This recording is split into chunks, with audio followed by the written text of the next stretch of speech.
Hey guys, so I said I would put together a getting started video with crypto since that seems to be a pretty big hang up with some people.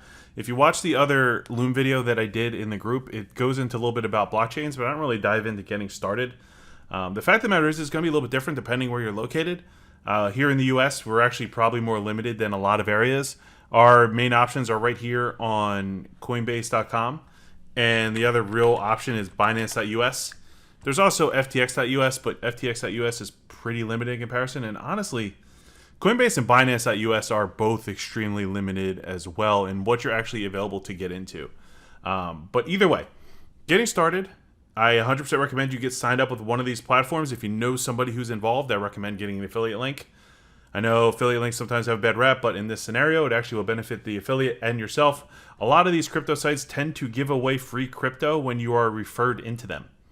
So take that into account when you're getting started. But if you're in the US, definitely go Coinbase or Binance.us. In fact, I recommend you sign up for all of them. FTX.us, Coinbase, Binance. There's also the likes of like Gemini and Kraken and so on. It's beneficial to sign up for all of these because truthfully, no exchange has the same coins. I mean, the more common ones you'll see, but there's a lot of coins as you dive into certain nuances of crypto that are only available on certain exchanges. And I'll kind of dive into some of them. Some of the overseas exchanges that I definitely recommend you get signed up for are going to be KuCoin. FTX.com is probably the best exchange in existence. If you're in the US, I definitely recommend you get a VPN. A VPN is going to be one of your best friends when you're in crypto, guys. If you don't have a VPN, get one. It's really what gives us the ability to access whatever it is that we need to overseas. Otherwise, these exchanges won't even let you in the door. All right? So it's important that you just get all your ducks in a row. So I recommend setting up a VPN. I recommend signing up for as many different exchanges as you possibly can in the US and overseas for coin purposes. And what I want to touch on next is also going to be wallets. So you're going to want to establish multiple wallets. The main one that you probably use is going to be Metamask. Metamask is definitely like the end all be all. I definitely recommend doing it because you can sync it up with most sites and most decentralized exchanges and get access to their coins if you have a Metamask wallet established. There's also other wallets like Kepler, which is extremely popular with the Cosmos. The Binance actually has its own wallet. Matic and Terra, Luna have their own wallets. So there's a lot of different wallets out there too that you're probably going to want to establish. I actually also recommend you get a hardware wallet because if you want to store your crypto offline, I recommend you do that.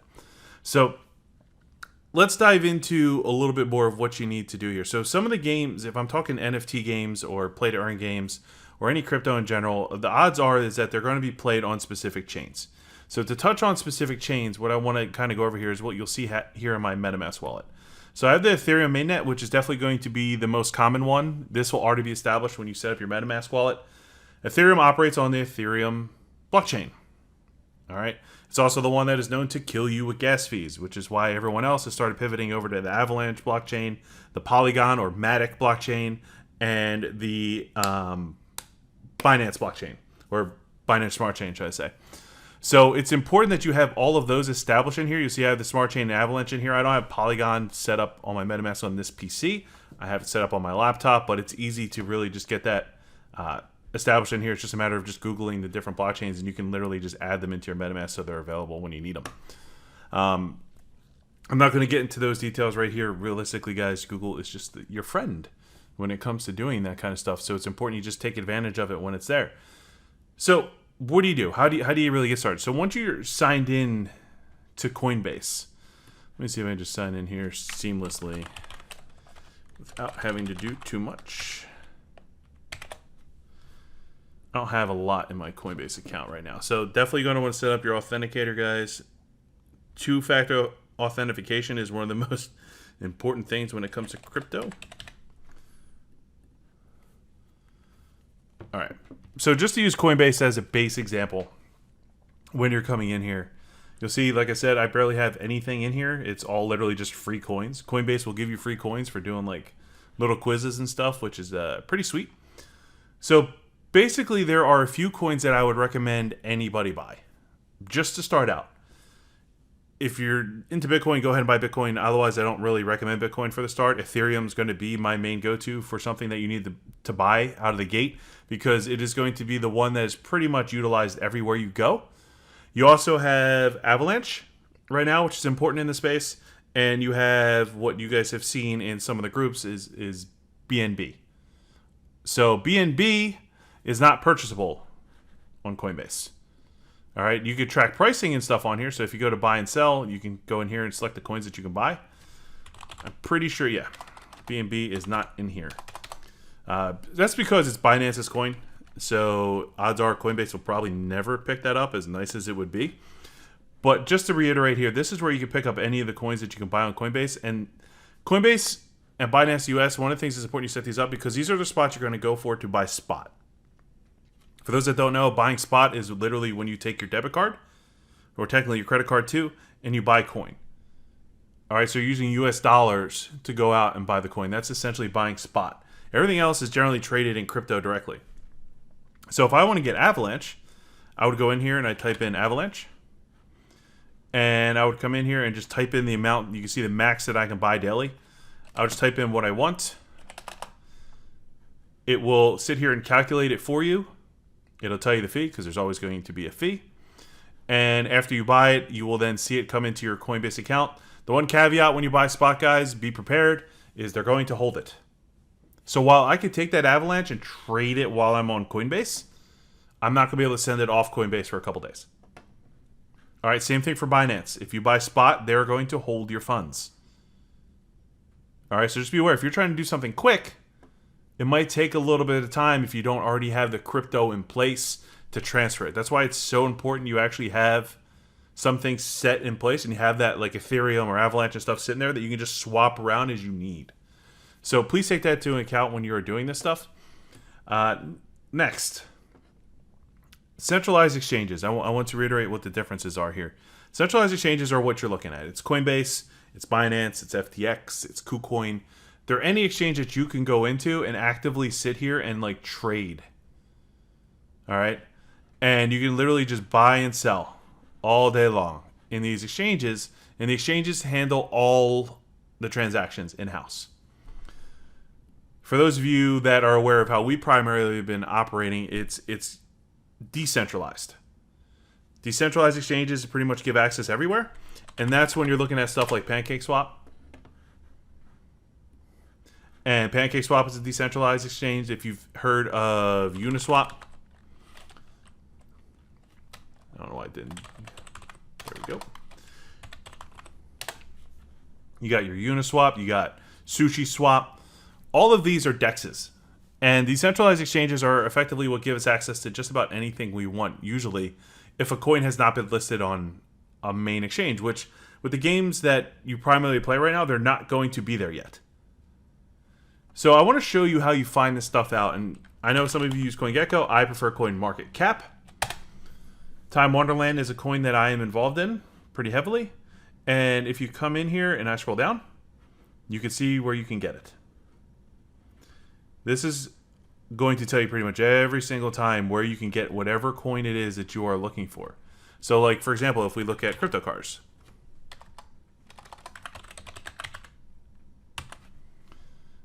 Nope, that's not it. CC. I don't know why it's not being agreeable right now. Here. I know it comes up in here. There you go. So crypto cars right here, 20 cents. If I scroll down, it's going to tell me where I can get it. So if you're ever in doubt of where you can get this stuff, you can literally just come in here and it'll take you to the pair for any of these.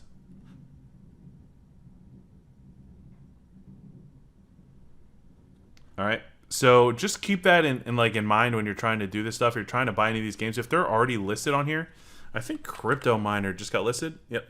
Or Crazy Miner. There it is. You can see it's already on CoinMarketCap, which is a good sign, especially because they just literally launched their P2E right now, or PVE rather. You can see where you can buy it right here. I don't know what Dodo is. I've never heard of Dodo. But you can see primarily PWR is purchasable on PancakeSwap. All right, so if you're ever in doubt, don't hesitate to just go ahead and check in here what you need to do. So with a decentralized exchange, this is where your Metamask wallet comes into play. So your Metamask wallet, you saw pop up a few times as I was sitting here doing this. It's going to try and connect to the DEX. So let's go ahead back real quick.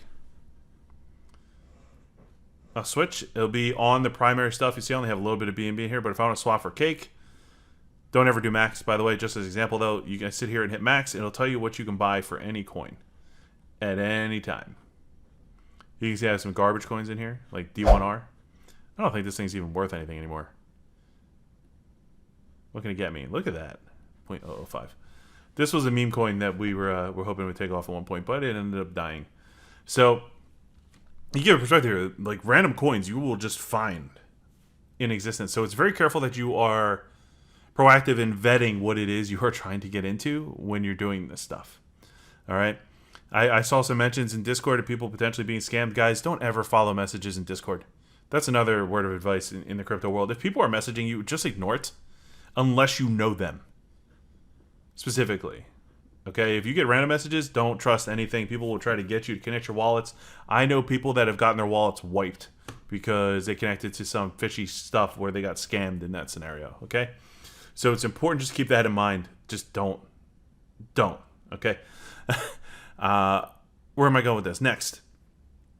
Lastly, with crypto. So the biggest thing about crypto is being able to move your funds around accordingly and keeping things nice and quick.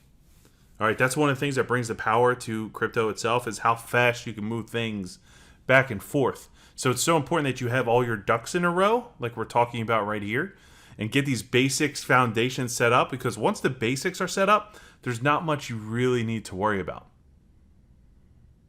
All right, so it's important you do that. So just to recap, all right, so we know, we understand, okay? Establish yourself on any exchange. All right, you can establish yourself no matter the case, whether you need KYC or not. VPN, if you are serious about this, I 100% recommend you get a VPN, guys. They are cheap. If you have an antivirus, some of them might come with it. But I can tell you, I pay for NordVPN. It costs me like $70 for 3 years. They are very, very cheap, and I can literally just pretend I'm in Europe. And things are fine, which is how it should be. It's the internet. All right, and then I can log into anything that I need to online in order to do that in the crypto world. Buy a set amount of what you are looking to spend. All right, and I mean that. Don't overextend yourself. I have lost money. It is not fun losing money, but I've come to grips with how crypto is. It's going to happen. No matter what you do, there's always a risk of something in crypto just going sideways. And this market moves a lot more than the stock market. Okay? This isn't the DJIA, just to put it out there. You got to stay on top of your stuff. And you can't let your emotions get the best of you. If there's one big advice that I can give you guys right now is check your emotions at the door, because they will make you do stupid things. Like panic sell in scenarios. I've seen coins that just rip and drop 50% in one day. It's important you understand it is a possibility that will happen. And then I've seen them shoot right back up and double where they were previously. And give you a quick short story of what I mean there in the crypto markets, guys. I'm sure a lot of you have heard of Solana at this point. I was in Solana earlier this year. I had quite a bit of shares at about $8 a share. I'm sure some of you already know where Solana is hovering around right now. It's probably sitting in this screen, actually. Here it is. $168. If I had just invested in Solana at the beginning of this year and just put everything I did in crypto into Solana, I would have a lot of money right now. But I sold Solana back at like $40. And I took a profit on a nice chunk of that. But still, if I had just held a little bit longer, just a few more months, look where it is. That's gut-wrenching. And that's why you can't think like that.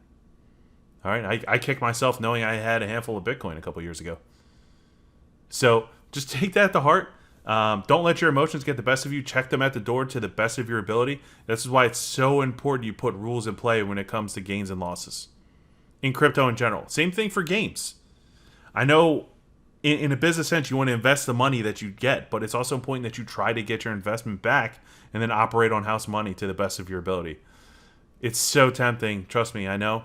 I've thought about it, and it really just can lead to regrets, especially if the games go under. I think some of the games that we've experienced so far have potential, but some of them will inevitably die. So you got to protect yourselves, protect your capital at all costs, and defend it, and learn not to panic sell, and don't have FOMO. And I know I'm all over the place with this, but that is crypto in a nutshell, guys. Put the process and rules in place that you operate by and what you're comfortable with, and go through it. If you guys have any questions, obviously feel free to just ask. I am happy to help. I've been doing this now for a couple years, and all things considered, crypto is a very good time, and I think it has a lot of potential for a lot of people. See ya.